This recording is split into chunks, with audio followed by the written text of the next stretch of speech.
welcome everyone to Building the Space Workforce Workshop Series. This is the second of a series of 4 workshops done in conjunction and in collaboration with Spaceport America and sponsored by Jacobs. A little on GSA, the Global Spaceport Alliance. We're 9 years old now. We have 30 spaceport members on a global scale in the 5 continents. As we look forward, building the right workforce is something that we really wanted to do. Our host today is Alice Carruth. Alice worked for Spaceport America and also participated in the building of the Spaceport America Cup. And last year, she was the steering force behind collaborating with us on the first of these workforce development series. So it is very appropriate that she act as our hostess today. Also now is the esteemed producer of the groundbreaking T-Space Daily podcast.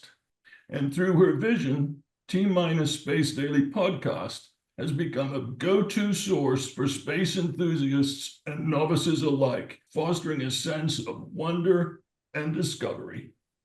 So let me turn it over to Alice to take you through the program. Alice? Thank you so much, James. I really appreciate you welcoming me with such a great manner, and it is a great privilege here to be talking about one of my favorite subjects, which is spaceports.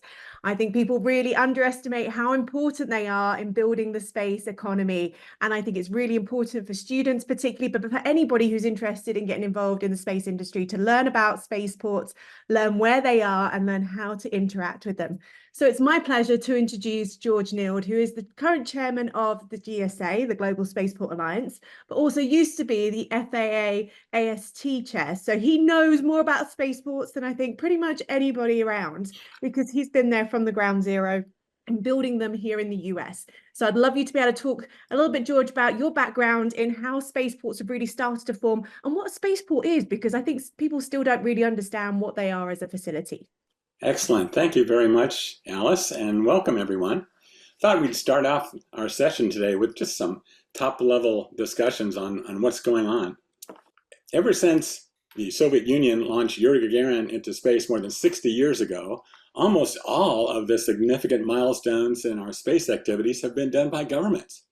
Whether you're talking about the X-15 program, Project Mercury, Project Gemini, the Apollo moon landings, 30 years of flying the space shuttle, or building and living and working on board the International Space Station, it's been governments that have been responsible for planning, developing, and carrying out those space programs. But going forward, that is not necessarily going to be the case, because private industry is playing an increasingly important role these days. And what we're seeing over the last decade, say, is with that increased commercial involvement, there's a possibility of lower costs, increased innovation, a greater risk tolerance, the opportunity for new products, services, and customers, and new sources of funding and investment, not just taxpayer dollars and congressional appropriations. And if you look at how things have been going lately, as one metric, the number of FAA licensed launches per fiscal year has just increased exponentially, with more than 100 in FY23, and the numbers expected to continue to grow. Talk about human space flights from the United States. Just since July of 2021, there have been 6 human space flights conducted for government customers, basically NASA flights carrying its astronauts to and from the International Space Station, carrying a total of 24 people. During that same time period, there have been 19 flights for non-government customers. Inspiration 4, 3 flights for Axiom, 8 flights for Virgin Galactic, and 7 flights for Blue Origin. And those have carried a total of 96 people to space. And that trend is only going to continue. Talk about number of spaceports. Right now, there's 14 FAA licensed spaceports in the United States. The locations shown in blue on this map. There's another dozen that are waiting in the wings. And of course, spaceports are not just of interest in the US, but also internationally. This map shows all the spaceports currently in operation or proposed in the world prepared by Bryce Tech, and there's almost 100 of them. 30 of those are members of the Global Spaceport Alliance, as James mentioned, 5 different continents. And we're talking to folks in Africa and other places. Spaceports are really getting a lot of attention now. There's a list of those. You can check them out on our website if you want to know the particular locations. Space economy currently totals $546 billion globally, and 3/4 of that is non-government spending. And the consensus among financial experts and economists is that that total is likely to grow to more than $1 trillion in just the next decade or two. Most recent study I've seen came out from the World Economic Forum and McKinsey and Company, and they're talking about $1.8 trillion by 2035. Impressive. We believe that much of that economic growth could take place at or near spaceports, because spaceports are not just locations from which launches and re-entries are conducted, but they can also serve as focal points and technology hubs to support a variety of different things. So what can you do at a spaceport? Well, you can launch satellites. That's going to continue. You can have suborbital or even orbital space tourism. We're seeing that already. Aerospace manufacturing. This is a picture of the Blue Origin factory right outside the gate at Kennedy Space Center, where they're building their New Glenn rocket for orbital missions. Research and technology development for satellites, rockets, engines, parachutes, software, other things. Education and training. Centrifuge operations. Parabolic aircraft flights. The altitude chamber. There's even lots of places now where you can get some experience trying on a spacesuit to see what spacewalks are all about. Workforce development. This is a huge opportunity, I think, for partnerships between schools and spaceports at all different levels. And point-to-point transportation, very exciting. The ability to fly from one point on the Earth to the opposite side of the planet in just an hour or two is going to be a major game changer for both national security and economic competitiveness. And that's going to be possible a lot sooner than many people think. Just one example, SpaceX is about ready to have their 4th test flight of the Starship, and it's going to be able to fly not only to orbit, to the moon, to Mars, but also any place on Earth in a half hour. It's bigger than an Airbus 380. It could carry several hundred people or 100 metric tons of cargo. And there's many other companies who are also doing point-to-point with slightly smaller vehicles, some horizontal, some vertical, several international, Switzerland, Netherlands, Germany, Canada. Lots of different customers for that kind of a capability. So coming back to the topic for today, how can students connect to spaceports and spaceports to students? There's a lot of different opportunities there, and GSA would like to help you to do that. And I look forward to hearing from Rani and David and Arturo about some specific ways to make that happen. We look forward to your questions during this session, and afterward, if you have some, feel free to reach out to me at GSA. So back to you, Alice. Thank you, George. A really great overview of what spaceports can be and why it's important for you to really interact with them. And I forgot to mention that George is also an astronaut. He happened to fly on one of those Blue Origin flights as a private astronaut. So if you want to find out a bit about that experience, go and reach out to him, find out what it is like to do that, and what a great thing to be able to share with people and inspire the next generation. So it's my pleasure now to introduce Arturo. Arturo is actually the director of Houston Spaceport. Did you know that Houston had a spaceport? Because I'm not sure many people do. People know it as the Mission Control Center for NASA, but there's also a lot more going on with the commercial space industry. So Arturo, please talk us through exactly what it is you guys offer up. Thank you, Alice. Good morning, everyone. I appreciate it. Yeah, and like you were saying, many things are happening at the spaceports, George. It is, really very gratifying for me to say that we've been listening to you as you led the Federal Aviation Administration Office of Commercial Space back when we were looking for our own license, right? We were listening closely, and it is so gratifying today that to be able to state that you have not been wrong one bit. The Houston Spaceport just this last February achieved a tremendous goal, which was to put back the U.S. on the moon. I don't know if many people know, but the lunar lander that Intuitive Machines built with the workforce that was so necessary and that was created was, I guess, educated here at the Houston Spaceport, was part of all this, this great achievement. So we're very, very excited with what is happening. And like I said, I think the point that I wanted to stress is the fact that very, very early on, this topic that we're discussing, workforce development, was identified as crucial. We cannot build the vision and the mission that we have for the Houston Spaceport without the workforce. So important. So many opportunities for students looking to enter or to develop their capabilities in the industry. Since day one, we have also had a very clear mission, which is consistent again with the vision that Dr. Nield, George was just talking about. We had the vision of creating a focal point for aerospace innovation with a cluster of aerospace companies that would help us move into a commercially driven program from what used to be just a government one. That is happening. That Center for Collaboration and Innovation is well on the way. Today, we have over 500,000 square feet of new space that has been built to support the creation of the new commercial space station that Axiom Space is building. The lunar landers that I was mentioning by Intuitive Machines is another of the big developments that we have. And then, of course, Collins Aerospace is working along with Axiom Space in the manufacturing of the new generation of the spacesuits, both low Earth orbit and moon spacesuits. That is a number of activities that were not happening here at the Houston Space or in Houston in the past, but now they are. Now, again, to highlight and to, I guess, make sure that is well understood, the key point for us to continue to develop all this projects continues to be workforce.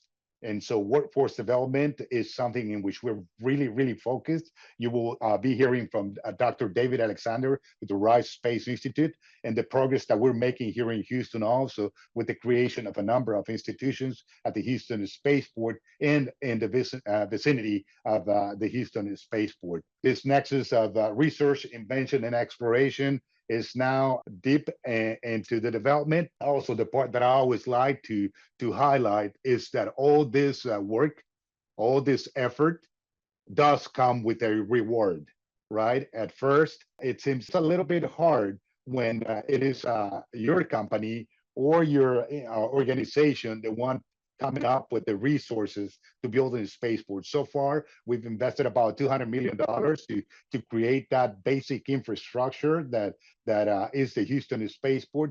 But today I can sit here and talk about the fact that all this effort has created over 2,500 new jobs in Houston at the Houston Spaceport.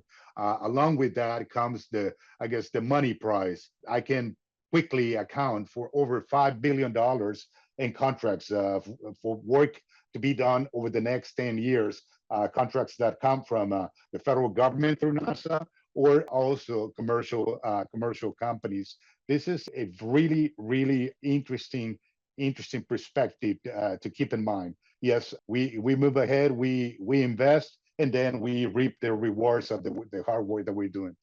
We continue to make progress. We have plans. Again, going back to the workforce development, we're just about to open an innovation center within the Collins Aerospace facility.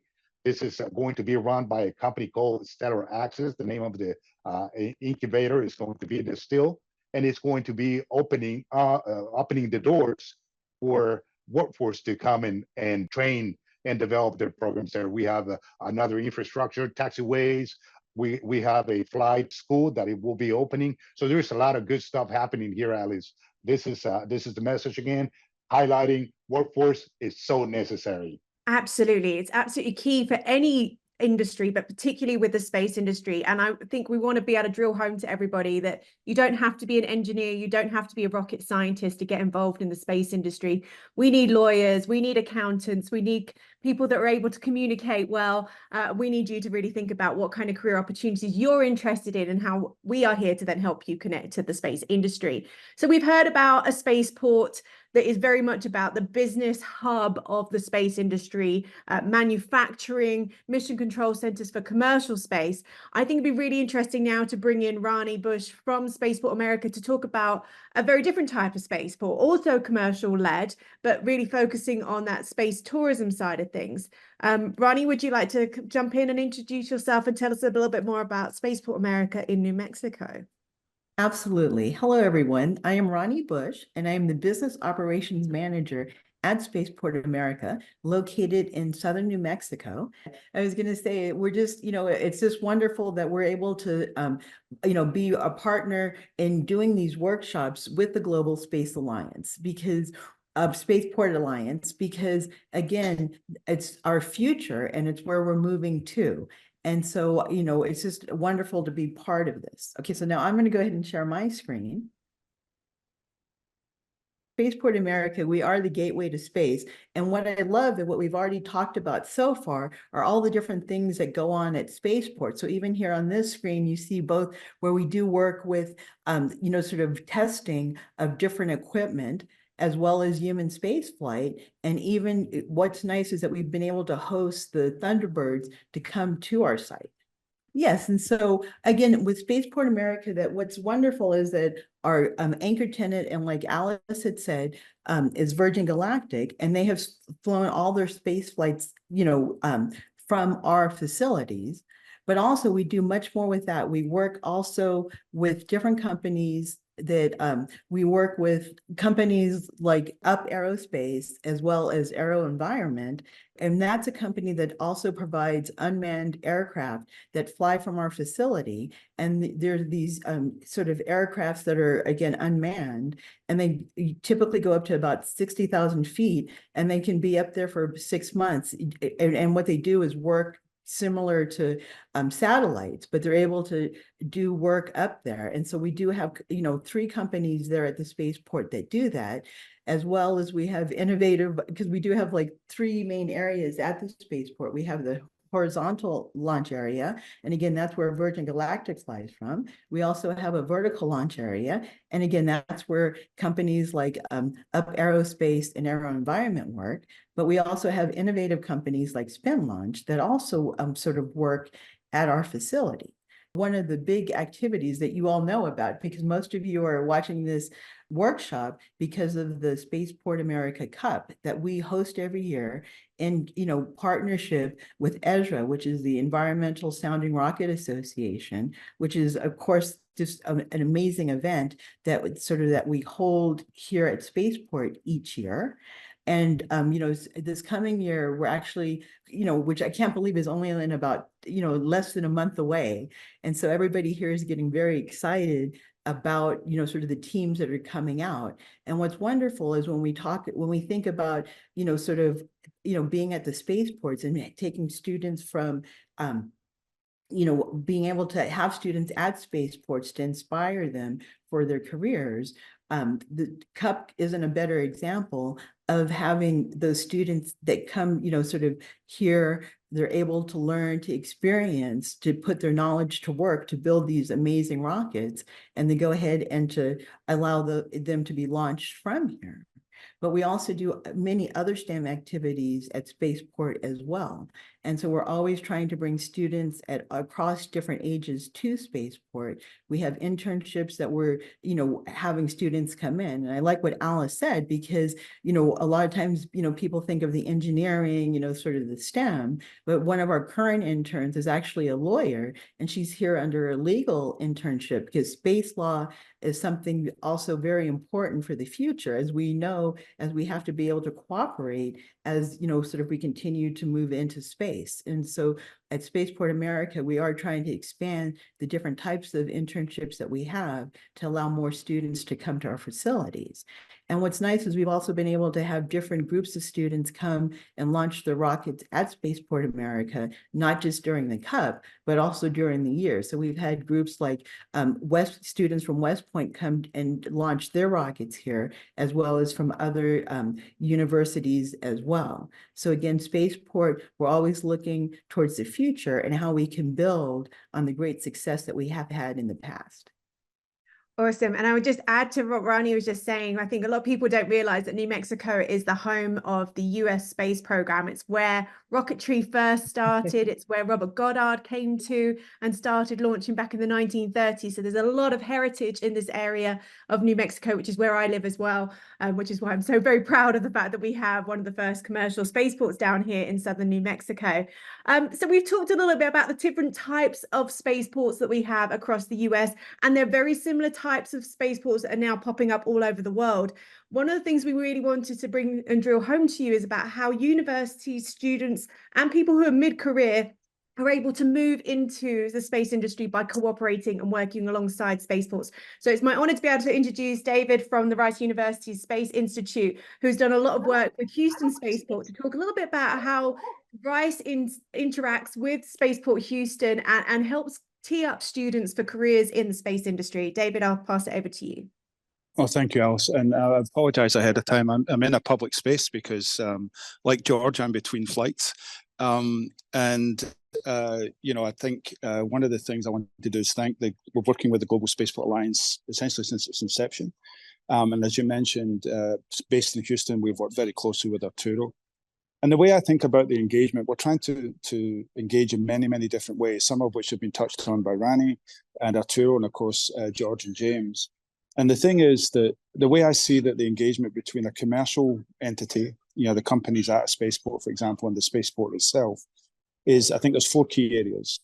One is workforce development that's already been touched on. I'll come back to each of these and give some examples of how we're doing this at Rice with our partners here in Houston.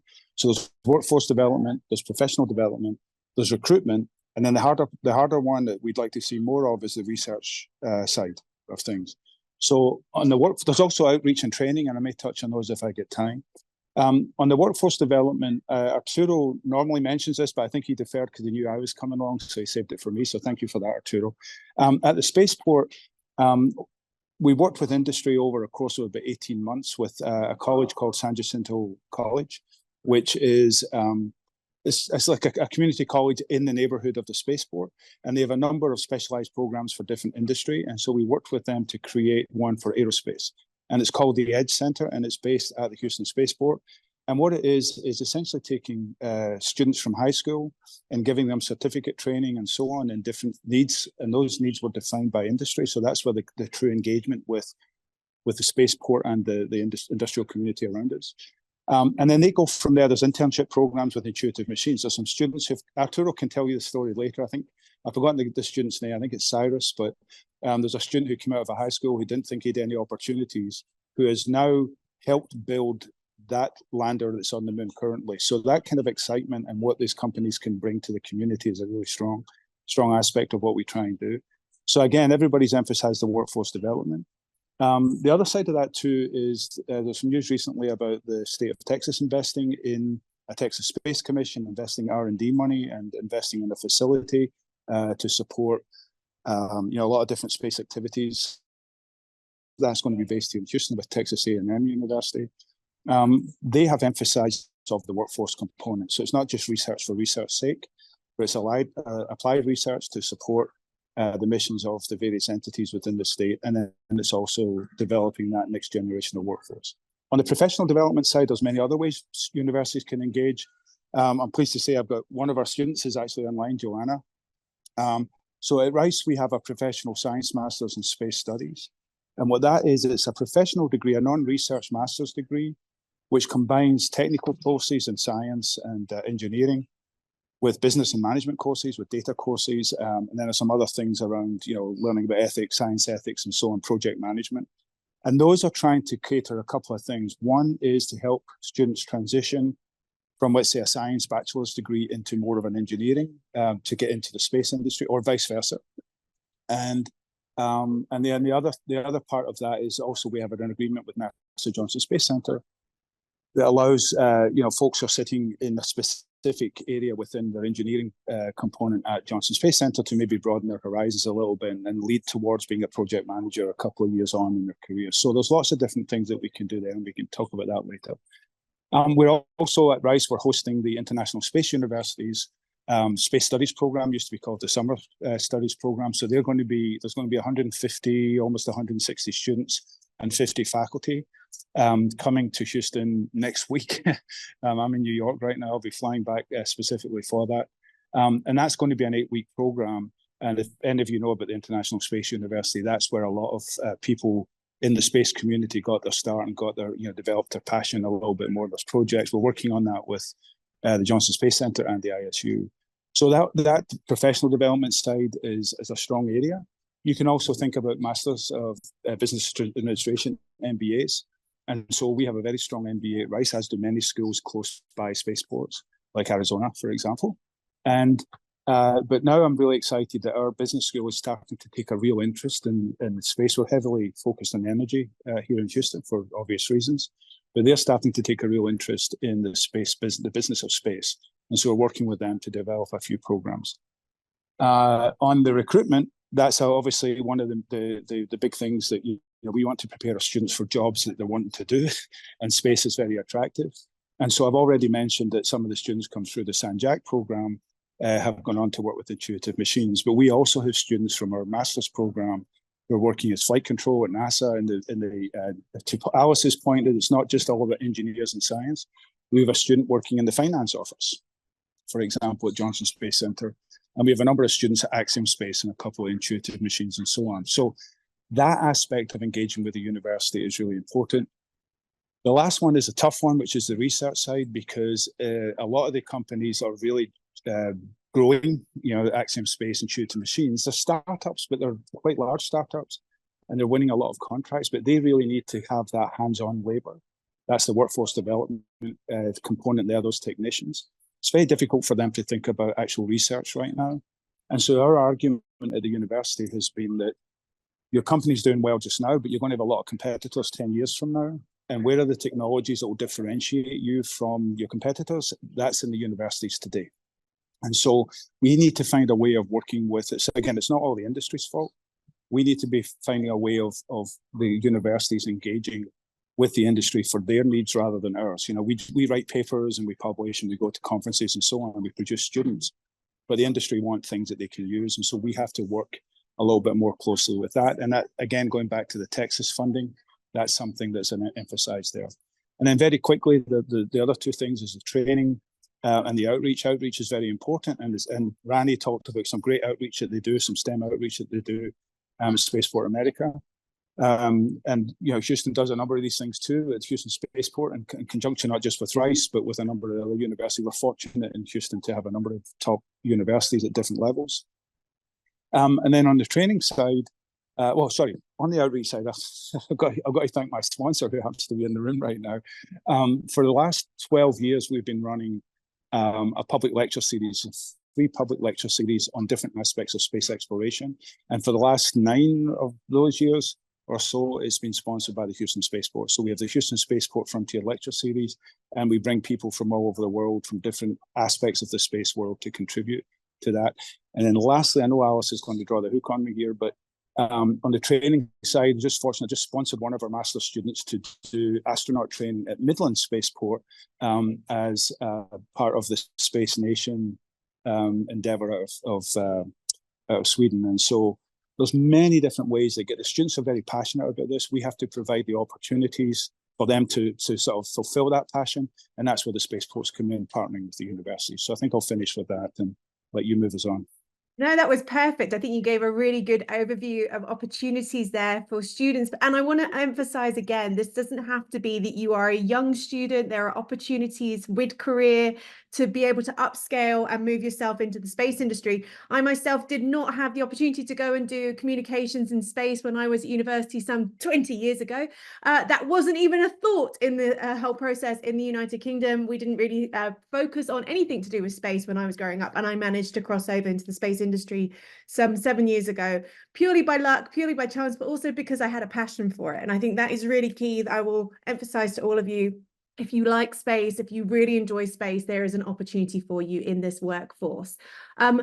Arturo, I think David kind of teed you up a little bit there to give us a really good example of a student that came through the programs that you guys run at Houston Spaceport. Could you tell us a little bit more about that backstory? Because I know you shared it with us when we were having this discussion beforehand about having this presentation. Could you tell us a little bit more about that student? Sure thing, Alice. Well, this is one of those success stories that I love to talk about, because the fact is that Cyrus, that's his name. Cyrus was a young man here in Houston 3 years ago, just about, working at a fast food place here, right? Seeing his brother, his older brother, working at NASA, and thinking that he was the smart one, and he, for him, there was no such an opportunity. Well, he was in fact the first student to enroll at the program that San Jacinto has here at the Houston Spaceport, right? And so he went on. He got several certificates, and was immediately hired on by Intuitive Machines.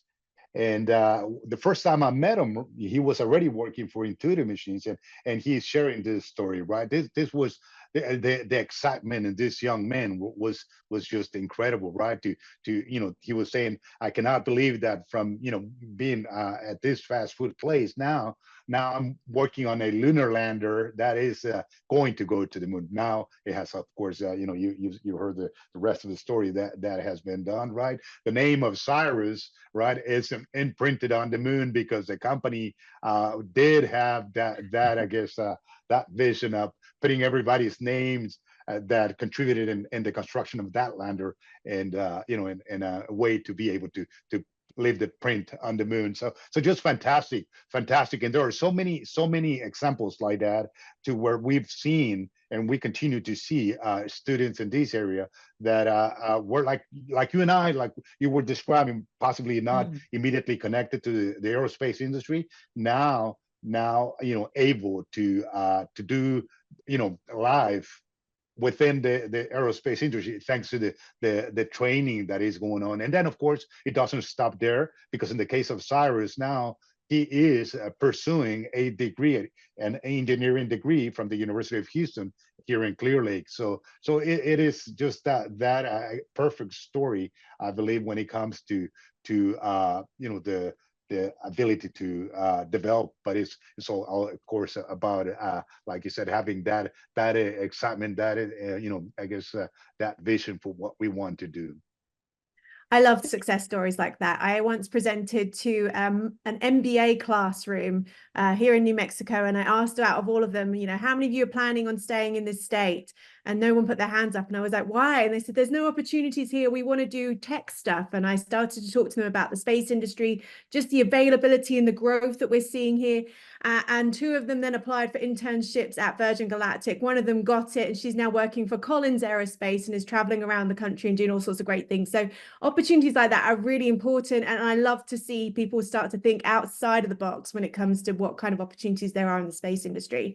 And this gives me a little bit of an opportunity to go to the chat, because we've got a question here that I think is going to be really a good one for George to answer.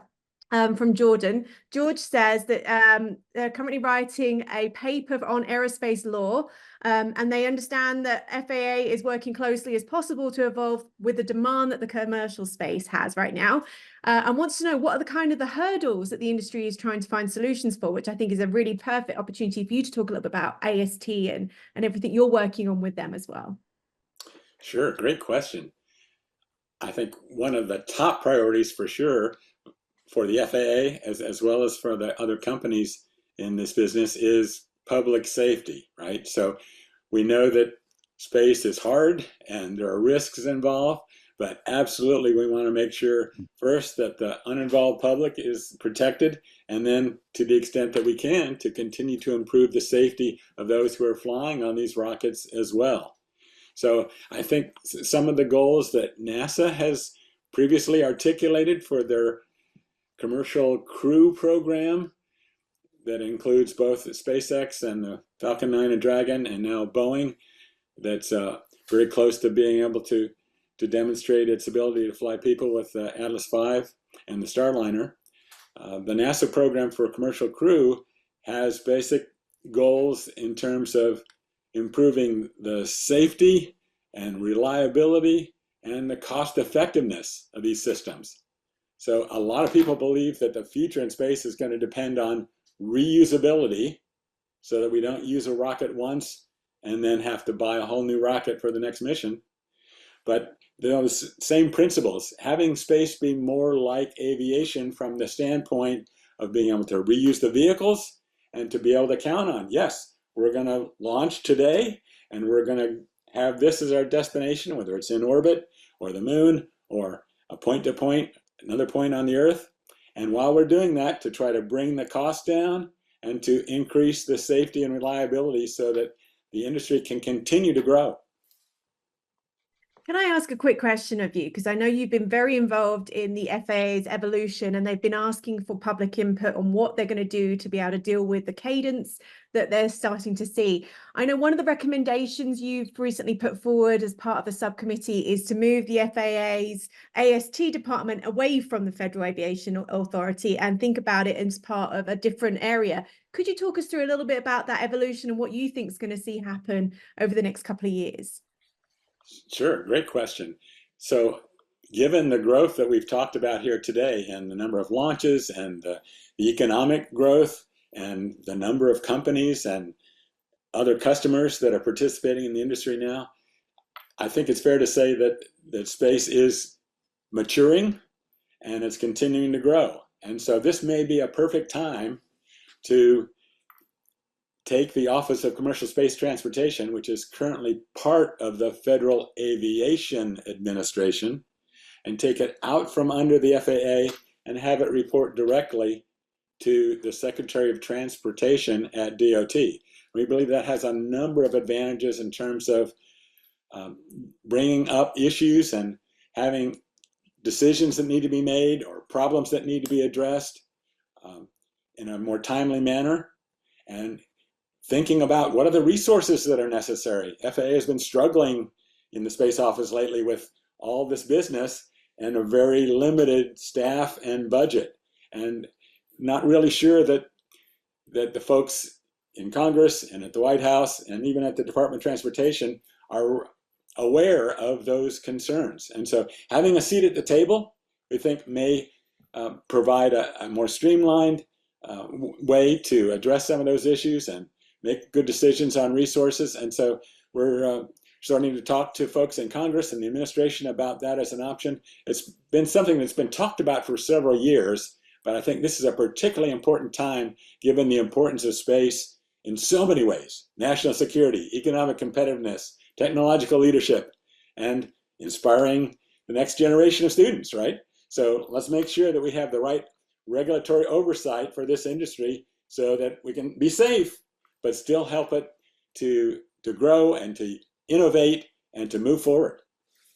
Yeah, and what George just mentioned there as well is that this area in the FAA, which could end up being its own area by itself under DOT, does need to grow. So there could be opportunities there for future workforce as well. People are interested. Now, we've got another really good question that's just come up in the chat, and I'd like to bring in Rani to answer this because I think her background as the business operations manager at Spaceport America can really talk to this. So we've got the question that says, I've just really reassured to hear that an engineering background is not a prerequisite to get a career in the aerospace industry. This person's looking to be a project manager somewhere in the space industry and has just started their capstone at Embry-Riddle. So looking for insights on how a lack of engineering might hold them back from becoming a project manager. Now, Rani, I know you're kind of newer into the space industry and you, like me, do not have a background in space. Could you talk us a little bit about how you kind of came into this career opportunity? And you know, it's one of the things that I've loved space my whole life, but it wasn't until the second half of my life I wanted to get back into it. But at that point, even though I started off school, I wanted to be a mechanical engineer, but that didn't work out. I ended up getting a degree in sociology and a master's in sociology. And what's interesting as the business operations manager, that I put that into use every day. And so like you're saying, especially with project management, because it's about attention to detail, and it's about really taking sort of your skills to make sure that each, sort of element of the project is moving forward. And so it's not necessarily, again, without say the engineering degree, that what you bring to the table and the passion. I think it was you that said that earlier, Alice, it's that passion that you bring to it, because I knew I wanted to do something sort of in, space, but I didn't know what, I didn't know how. But but I did have a passion. So I put myself out there. And I love how you sort of, that you have a capstone project and move forward. And the most important thing is not to give up, to continue to meet people, continue to ask the questions. I love, because I saw somewhere else in the chat, somebody said, hey, can I get in touch with one of our speakers? You need to ask, you need to put yourself out there and not be afraid. We're all in this together. And so again, even with the sociology background, I love being the business operations manager because I'm really kind of the internal affairs, which is kind of weird to do these presentations, but I love it because I'm helping people in the different departments and the different projects that we do have come together and making sure that people have what they need for those to come together. So don't let, whatever your background is, don't let that stop you. Look at, okay, this is what I want to do. There's so many people you can ask. There's so much that you can find out. And again, remember, we're all in this together. Absolutely. And David, I know you're about to go jet off somewhere else and you've got your hand up. Is there something you wanted to say before you disappear from this conversation? Yeah, thanks. I just wanted to follow on with what Rani said in particular to that question. I mean, there's good news and there's bad news, right? I think NASA and many of the kind of, let's call them the traditional companies, are still kind of very focused on those traditional engineering degrees, but that's changing. And now what's happening with the new companies is they're looking for people who, if they want an engineer, they want a good engineer. They don't care if it's a thermal or they just want someone who can solve problems. But they're also needing people, because these companies and even the smaller startups, they're looking for people who can do business development for them. And law has come up. That's going to be a bigger challenge, as George pointed to. So like, for instance, in our program, we're not ABET certified, which is the engineering certification that you need in the United States to be classified as an engineering degree. And so we're working with the NASA Pathways program, which sort of requires for you to apply to be ABET certified program. We're trying to work with them to change that. They don't have to accept our students if they're not good enough, but they need to open up the window so that they can start looking at these smart people who are out there who are not going through the traditional path. These new commercial companies are helping changing that picture quite a bit. And so I think that I mean, obviously you mentioned there's many other careers, so we don't want to just focus on this. But from the project management side, you do need to understand what the problems are. And so in our program, we're looking for someone, because we have a technical level master's classes, they do have to have some kind of mathematics background. We have people with economics who come in and want to do our management track. That's a bit of a challenge because we don't have a purely management program. You have to understand some space environment, which is sort of pseudo astrophysics, and you have to understand some key engineering, but you don't have to do 55 engineering courses or 55 science courses. So I think these opportunities are growing, and I think the management side is very, very key. So I think as the push for commercial development continues, and the spaceports are crucial to that, I think there's going to be more opportunities for the kind of for the kind of careers that the student who asked, or the student who asked the question is looking for. And so with that, I'm afraid I do have to run, but I really appreciate everyone.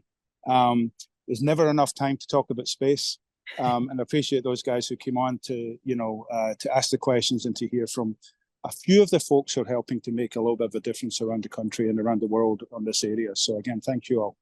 Thank you, David. I really appreciate you joining us today and talking that through. And I want to echo what David was saying. Actually, having a bit of an understanding of the industry is vital. So my background, as I mentioned, is in journalism. So I'm very much focused on research. That's very much part of what I do as a journalist. So when I came into the space industry, I knew nothing about the space industry. If you talked to me about Leo, I would have thought you were talking about a lion. But I did my research and I did my background on what it is that I need to do, and I take very complex engineering areas and I try and simplify them to the masses. So I do have to have a certain level of understanding of what it is people are talking about. I have to have an understanding of what goes on every single day at a spaceport, when I used to do all the public relations and marketing for a spaceport, and now I run a podcast which reports on the entire space industry around the world. And so I've got to have an understanding of the politics that goes on in that country as much as I have to understand about what they're trying to do in launch as well. So having that understanding and research is vital. And I will tell anybody who wants to get involved in the space industry, do your research. Go and read up about that company you're interested in. Go and find out what their problems are. Go and find out how they're solving those problems, and go and see if you're able to contribute towards that, because I think that is absolutely vital. Now, I know we've got another one question that's just come in about remote opportunities in astrophysics and astronomy when you're outside of the US. And in case my accent doesn't give me away, I'm not from the US. I grew up in the United Kingdom. I lived in the Middle East for over 6 years before I ended up over here in the US. There are opportunities for people outside of the US to get involved in the industry. There are a lot of positions that are starting to come up, and more so, that don't require ITAR. ITAR being the International Trade and Arms Regulation, any kind of clearance for that. You don't have to be a US citizen to be able to deal with things. There are companies, I was going to say, that I will recommend Alcorn over in California that focus on getting visas for people that are interested in getting involved in the space industry that don't require that kind of clearance. So I would recommend you, again, do your research, find out what opportunities there are available. And my first recommendation, if you're looking to be able to get involved, is volunteer. Now, this is another good opportunity to bring in Rani and talk about the Spaceport America Cup, because actually Rani's start was as a volunteer at the Spaceport America Cup. And I think, can you talk us through a little bit about what goes on at the Cup, how people can get involved at this point? I know it's kind of late in the game, but is there opportunities they can perhaps get involved in remotely, maybe doing social media, for example, to be able to support what's going on at the Cup this year? And right now, I don't know of any like remote opportunities that we do have. But like you said, I had started off as a volunteer and so actually like I was there like directing traffic as the students were coming into their different places. And so there are different volunteer opportunities. You can go to like the website that we do have for it again, but I'm not sure sort of right now, especially with it being so close, to have like sort of the remote students come in. But if you know, and I didn't see that in the chat. I'm trying to sort of watch the chat as well. All right. I'm going to put in the chat the website for ESRA, which is the Experimental Sounding Rocket Association, which is the 501c3 that runs the Cup. Yes. And they are soundingrocket.org for anybody that needs to look up that website. They are always looking for volunteers. Again, it might be a little bit too late for this year, but there are always opportunities that are coming up in future years.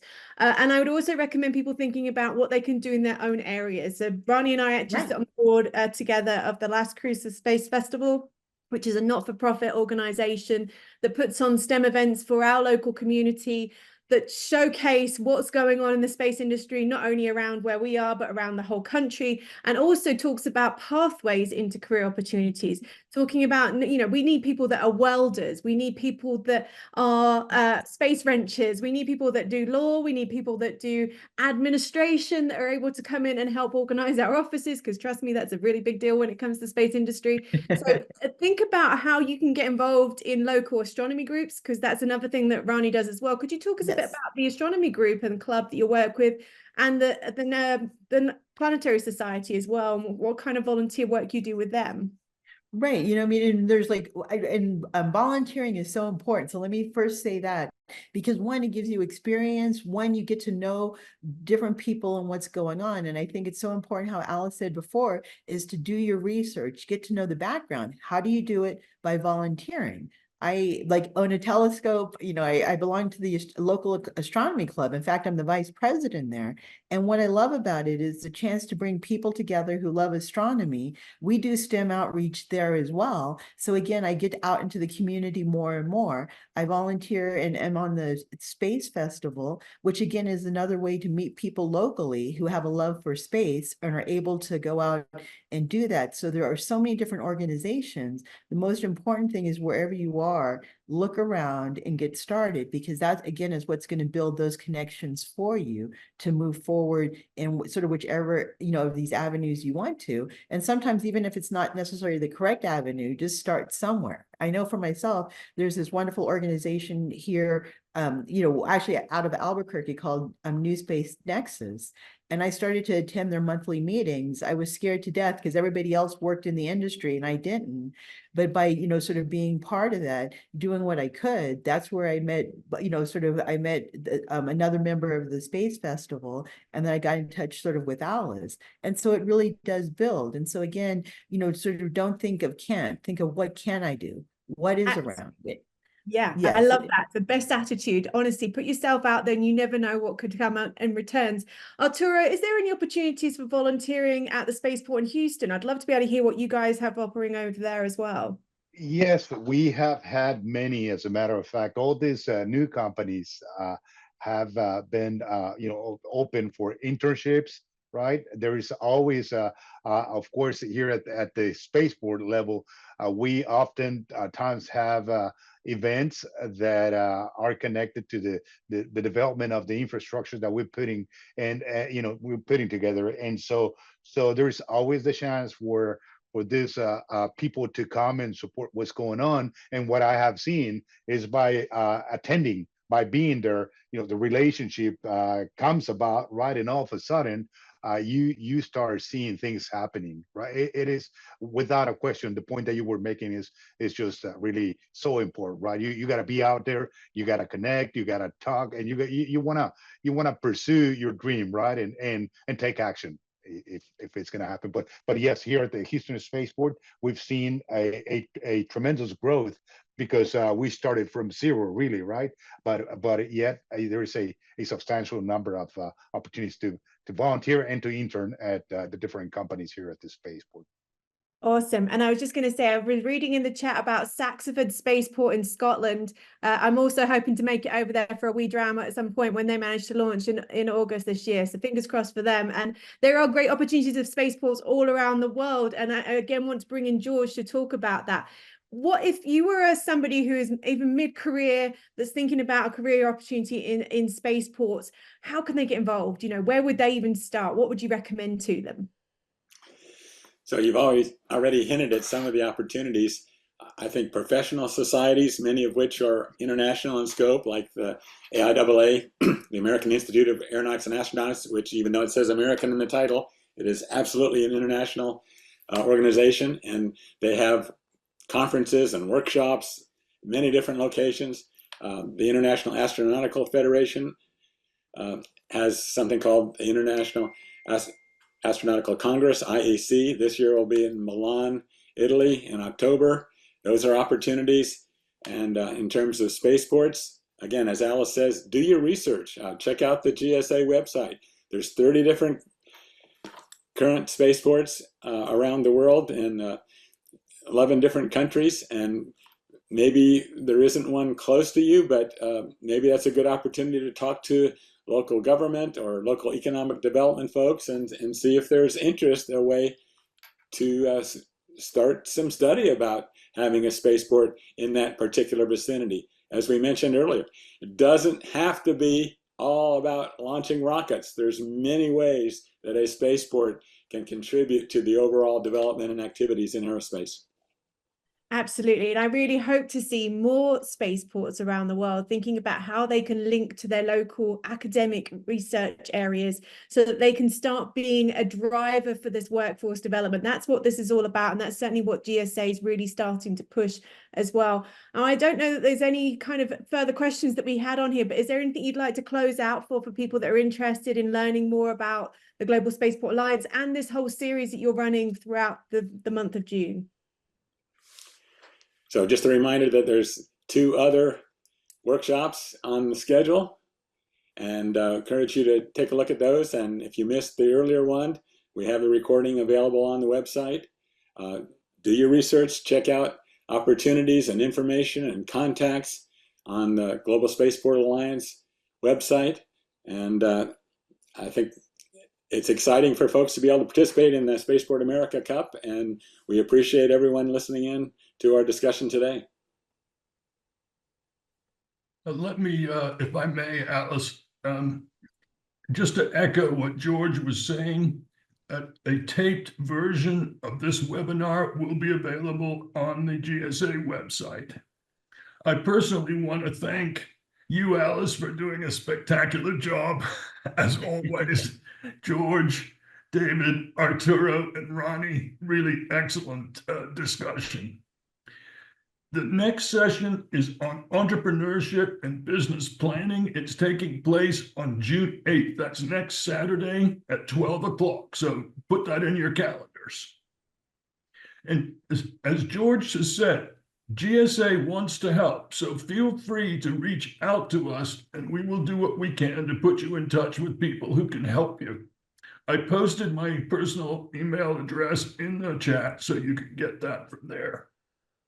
And finally, with all the discussion that's going on, GSA's membership of spaceports is now over 30. That is the largest network of spaceports in the world. So if you're interested in this marketplace, we have access to resources that can help you. So please feel free to reach out, and good luck with your searches. Thank you.